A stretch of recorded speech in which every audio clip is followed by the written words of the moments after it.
ക്രിസ്തുവിന്റെ രാജകീയ ജെറുസലം പ്രവേശനത്തിന്റെ ഓർമ്മ പുതുക്കി ക്രൈസ്തവർ ലോകമെങ്ങും ഓശാന ഞായർ ആചരിച്ചു.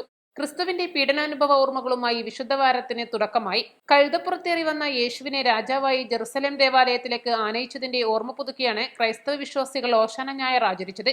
ആയിരങ്ങളാണ് വിവിധ ദേവാലയങ്ങളിൽ നടന്ന ഓശാന ഞായർ തിരുകർമ്മങ്ങളിലും കുരിശോല പ്രദക്ഷിണങ്ങളിലും പങ്കാളികളായത്. ഇടിവണ്ണ സെന്റ് തോമസ് ദേവാലയത്തിലെ ഓശാന ശുശ്രൂഷകൾക്ക് ഇടവക വികാരി ഫാദർ കുര്യക്കോസ് കൂമ്പക്കിൽ നേതൃത്വം നൽകി. ഇടിവണ്ണ സെന്റ് മേരീസ് കപ്പേളയിൽ കുരിശോല വെഞ്ചരിപ്പ് നടത്തി.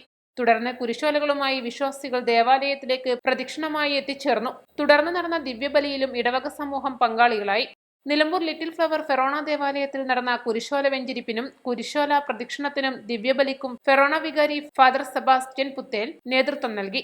മുട്ടിയേൽ സെന്റ് അൽഫോൻസ ദേവാലയത്തിൽ father Sijo Palath, Moolepadam Saint Joseph ദേവാലയത്തിൽ father Shindo Pulikuzhiyil, Pathirapadam Saint Mary's ദേവാലയത്തിൽ ഫാദർ സണ്ണി കൊല്ലാർത്തോട്ടം തുടങ്ങിയവർ നേതൃത്വം നൽകി. പെരിന്തൽമണ്ണ പരിയാപുരം ഫാത്തിമ മാതാ ഫെറോണ ദേവാലയത്തിൽ നടന്ന ഓശാന ശുശ്രൂഷകൾക്കും കുരുത്തോല പ്രദക്ഷിണത്തിനും ഫെറോണ വികാരി ഫാദർ ജോർജ് കളപ്പുരക്കൽ, അസിസ്റ്റന്റ് വികാരി ഫാദർ റിനോ തിട്ടയിൽ എന്നിവർ നേതൃത്വം നൽകി.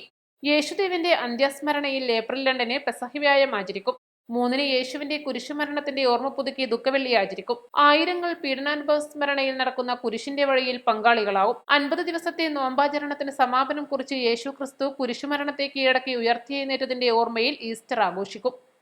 വെഡിംഗ് ആഭരണങ്ങൾ, ലൈറ്റ് വെയ്റ്റ് ഡെയിലി വെയർ ആഭരണങ്ങൾ, ഡയമണ്ട് ആഭരണങ്ങൾ എന്നിവ ഏറ്റവും കുറഞ്ഞ പണിക്കൂലിയിൽ നിങ്ങൾക്ക് സ്വന്തമാക്കാം. Haya gold and diamonds, Bandur and Elankur.